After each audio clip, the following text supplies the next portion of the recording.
Every year, tens of thousands of people die from a heart attack, not because help wasn't coming, but because nobody in the room knew what to do in the first 10 minutes. Today, I'm going to change that. My name is Dr. Daniel Hayes, and what you're about to learn in the next few minutes is something that most people never find out until it's too late. Not because the information doesn't exist, it absolutely does. It's backed by decades of research. It's taught in hospitals. It's used by paramedics every single day. The problem is, nobody ever sat you down and explained it in plain language before the emergency happened. Today, I'm going to do exactly that, step by step. No medical jargon, no complicated explanations, just the things that work, why they work, and exactly how to do them, so that if chest pain ever strikes you or someone you love, you will know precisely what to do in those first critical minutes before the ambulance arrives. I need to say something important before we begin. I am a doctor, but I am not your doctor. What I am sharing today is for education. Use it to be prepared. Use it to have an informed conversation with your own physician. Do not use this as a substitute for calling emergency services. As you will see, calling for help is actually the very first thing I am going to teach you. Now, let's begin with the story of Margaret. Margaret was 71 years old. She lived alone in a quiet neighborhood outside of Columbus, Ohio. Her kids lived 2 hours away. She was sharp, active, and stubborn in the best possible way. Every morning, she walked around the block twice. Every evening, she sat in her armchair by the window and read. One Tuesday afternoon in early November, she was making a pot of soup. She reached up to get a bowl from the top shelf, and that's when she felt it. Not the crushing Hollywood-style chest pain you see in movies. Not someone clutching their chest and falling dramatically to the floor. It was subtler than that. A pressure, a heaviness in the center of her chest, like someone had placed a heavy book there and was slowly adding more weight. Her left arm felt strange. Not exactly painful, just odd, like it had gone slightly numb. She stood at the counter and waited. Maybe it was indigestion. She had eaten lunch a couple of hours ago. Maybe it would pass. She waited 4 minutes. Then something clicked in her mind. Her late husband had described his first heart attack almost exactly this way. That pressure, that arm thing. He hadn't called for help right away either. He had waited. Margaret did not wait any longer. She picked up her phone, dialed 911, sat down on the kitchen floor with her back against the cabinet, and started following every instruction the dispatcher gave her. Paramedics arrived 11 minutes later. The doctors at the hospital told her that she had a serious blockage in one of the arteries feeding her heart. They told her that because she called when she did, the damage was minimal. Her heart was in good shape. Her doctor told her something that stopped her cold. He said, "The 10 minutes before we arrived may have been the most important 10 minutes of your life." Margaret went home 4 days later. She still walks around the block twice every morning. Not everyone in her situation is that lucky, because not everyone knows what Margaret did. And more importantly, not everyone knows why it worked. I am going to show you exactly what to do and why each step matters. Because if you understand why, you will actually remember it when it counts. Step 1. The moment you feel chest pain, you call 911 immediately. I know that sounds obvious, but research shows that the average person waits over 2 hours from the time chest pain starts to the time they actually call for help.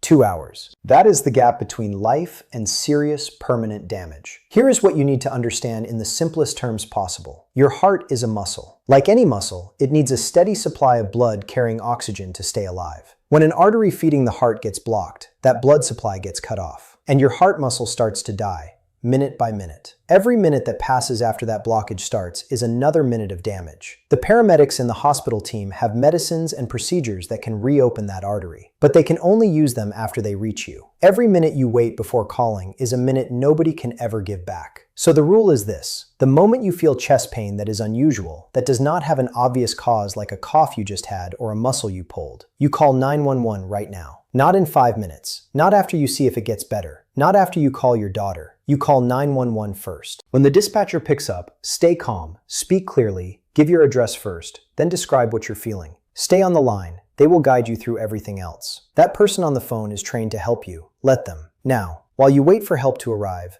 this is where what you do next can make a real difference. Step 2. Sit down or lie down and stop moving. This sounds too simple to matter. It is not. Your heart is working constantly. Every time you move, stand, walk, or climb stairs, your heart has to work harder to push blood to your muscles. When your heart is already under stress, when that artery may be partly or fully blocked, asking it to work harder is exactly the wrong thing to do. Research on heart attack survival consistently shows that reducing physical exertion during a cardiac event decreases the load on the heart and can slow down the extent of damage. So the moment you have called 911, you sit down, or you lie down if that is more comfortable. You do not pace. You do not go unlock the front door by walking up a flight of stairs. If you can slide the latch from where you are, do it. If not, leave it. The paramedics are trained to get in. If you are outside, sit on the curb, lean against a wall, sit on the ground. It does not matter what it looks like. Dignity is not the priority right now. The position that tends to help most people feel more comfortable is sitting with the back supported and the knees slightly bent,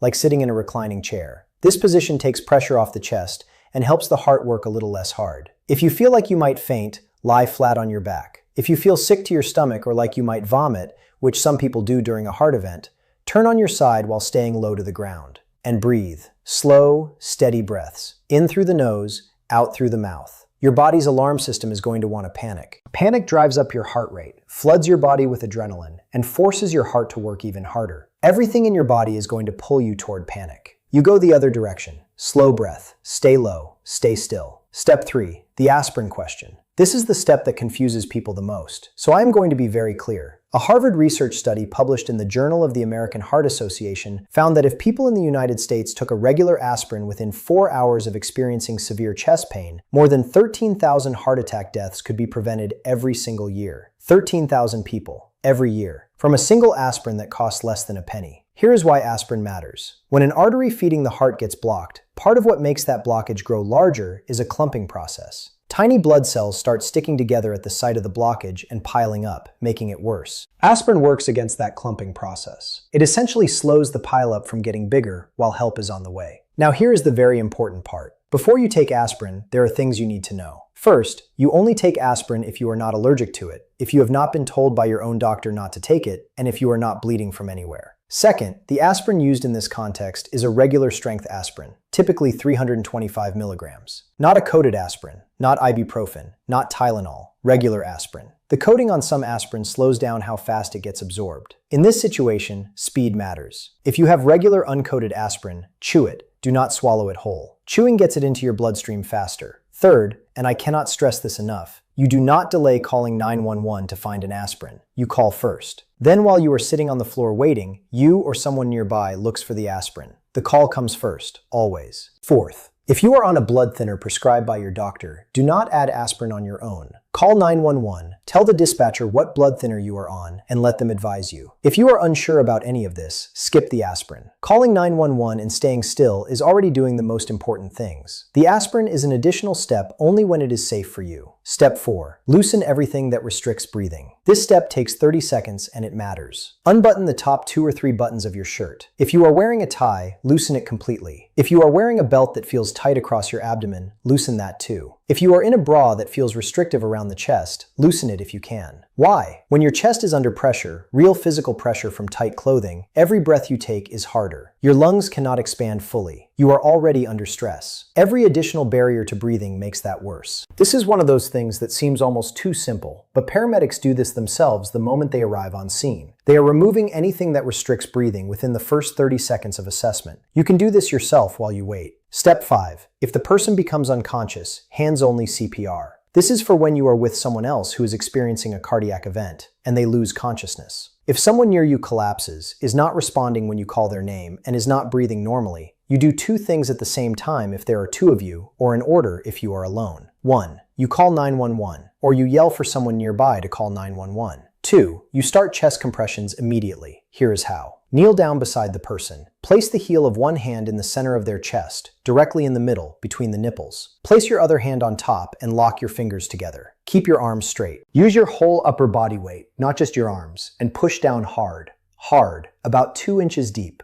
Then let the chest come all the way back up before you push again. The speed you are aiming for is about 100 to 120 pushes per minute. That is roughly the beat of the song Stayin' Alive by the Bee Gees. And yes, that is the actual guideline doctors use to help people remember. If you can hear that song in your head, push to that beat. Do not stop until the paramedics arrive and take over. People worry about doing it wrong and hurting the person. I understand that fear. Here is the truth. A person whose heart has stopped is not getting any blood to their brain. Without chest compressions, brain damage starts in 4 to 6 minutes. If the worst thing that happens is a broken rib from compressions, that is a problem that can be fixed. Brain damage from no blood flow is a different story. If you have never done CPR and you feel unsure, the 911 dispatcher can walk you through every step in real time while you are on the phone. Their voice will be right there with you. You are not doing this alone.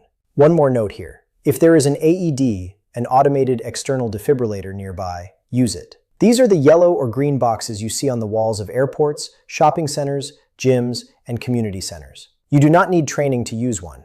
You open it, you turn it on, and it talks to you step by step. It tells you exactly where to place the pads, and it will only deliver a shock if the person actually needs one. The machine makes the decision, not you. Step 6. Know the warning signs that people ignore. Here is something that might save your life or someone you love. The fact that a heart attack does not always feel the way you think it will. The movies have given us one image, a man grabbing his chest and falling down.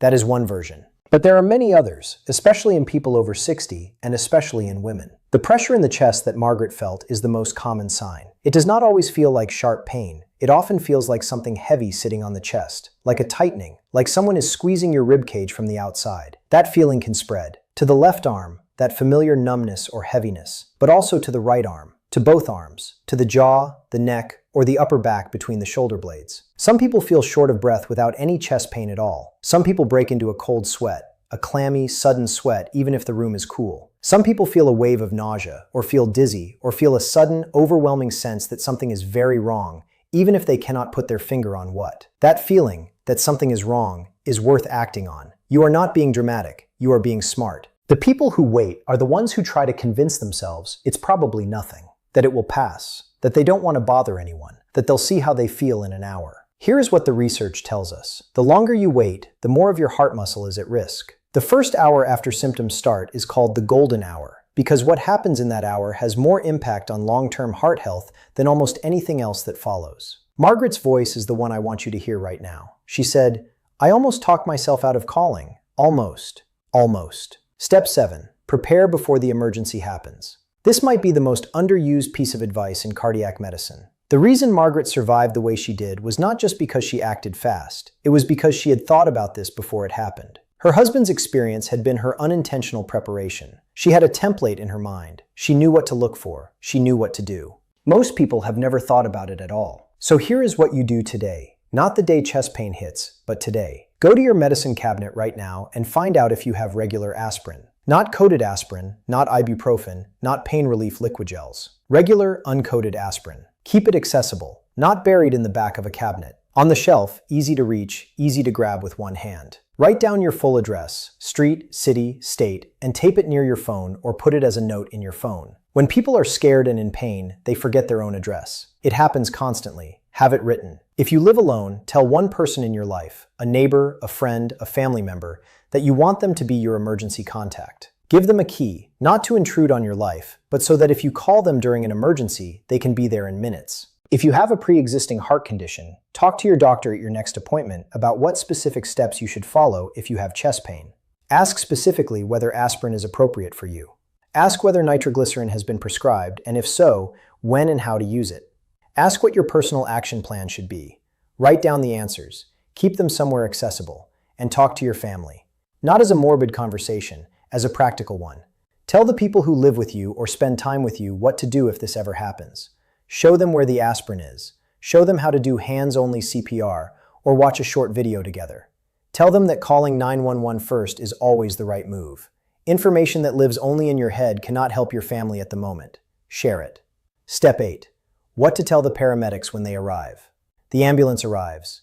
You are sitting on the floor. You have called 911. You have taken aspirin if it was safe for you to do so. You have stayed still and calm. The paramedics walk in. In that first 2 minutes, they are going to assess you rapidly and start working. What you tell them in those first moments directly shapes the care they give you. Tell them, when the chest pain started, the exact time if you know it. What the pain feels like, pressure, tightness, squeezing, spreading. Where it is, center of chest, left arm, jaw, back. What you were doing when it started. Every medication you take, have a list ready if you can, or point them to your medicine cabinet. Whether you took aspirin and when. Any allergies to medications. If you cannot speak well, if the pain or dizziness is affecting you, point to things. Point to your medication bottles. Point to the note with your address. Even 1 or 2 words of information help the paramedics make faster, better decisions. The paramedics are not there to judge you for calling. They are not going to be annoyed that it might turn out to be indigestion. They would 100 times rather respond to a call that turns out to be a false alarm than respond to a call that should have come 2 hours earlier. Call. Every time. even when you are not sure. What research tells us about the first responder in the room. The most important piece of this whole conversation, the thing that I want you to carry with you, is this. In the critical window between when chest pain begins and when paramedics arrive, the most powerful tool in the room is not medicine. It is a person who knows what to do and does it immediately. Study after study confirms that bystander action, calling 911 promptly, starting CPR when needed, using an AED, dramatically improves survival outcomes. In cases where hands-only CPR is started before paramedics arrive, survival rates can double or even triple. That person can be you. Not in a year after you take a course. Right now, today, after watching this video. You do not need a medical degree. You do not need special equipment. You need to know 5 things. Call 911 the moment you suspect a cardiac event. Sit the person down and keep them still. Give regular uncoated aspirin if they are not allergic and have no contraindication. If they lose consciousness and stop breathing, start hands-only CPR. Hard and fast, center of the chest, 100 to 120 times a minute. And tell the paramedics everything you observed. That is it. That is the protocol that saves lives. It fits in 5 sentences because the people who designed it knew that in an emergency, simplicity is everything. Margaret's message. I spoke with Margaret a few months after her hospitalization. She was back to walking her 2 laps every morning. She was back to her armchair and her books in the evenings. I asked her what she would say to someone who is watching this video right now. She thought about it for a moment,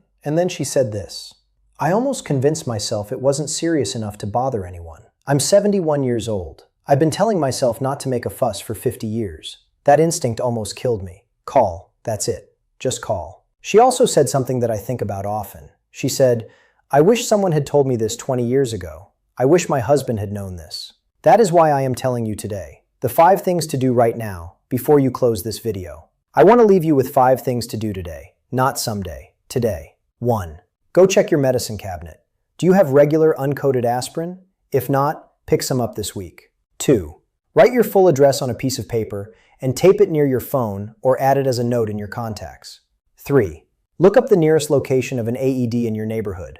They are in gyms, grocery stores, community centers, and pharmacies. Know where one is before you ever need it. 4. Have one conversation with someone in your life, a spouse, a neighbor, an adult child, about what to do if chest pain strikes. Walk them through the 5 steps. Show them where the aspirin is. 5. At your next doctor's appointment, ask specifically, if I have chest pain, what is my personal action plan? Write down the answer and keep it with your medication list. Preparation is not fear. Preparation is power. And 5 minutes of preparation today could be the difference between a story like Margaret's and a very different outcome. You now know what to do. The 10 minutes before the ambulance arrives matter enormously, and now you are ready for them. I want to hear from you. Drop a comment below and tell me, did you know about the aspirin step before watching this video? And if you have someone in your life who should see this, share it with them right now. One share could be the most important thing you do today. If you found this helpful, hit the like button and subscribe to the channel. I put out videos like this every week. No complicated medical language, no jargon, just the things that actually matter for your health, explained clearly. The next video is on your screen right now. I will see you there.